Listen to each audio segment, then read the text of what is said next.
Hey everyone and welcome back to another video, and in this video I'm going to show you how to change the language of your PS5.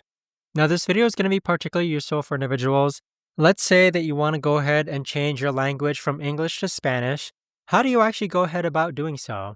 Now this video is going to be short, sweet, and simple guys. There's not going to be a lot of steps involved, but in order to do this, what you're first going to do is you want to navigate to where it says settings. Next, you want to scroll down to where it says system. Next, you want to scroll down to where it says language. So click on language.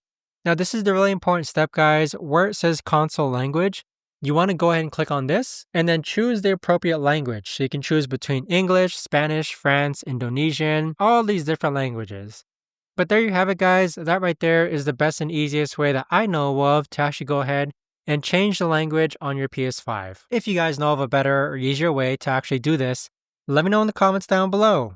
I would love to know. Thanks so much for watching, and I'll see you guys all in the next video.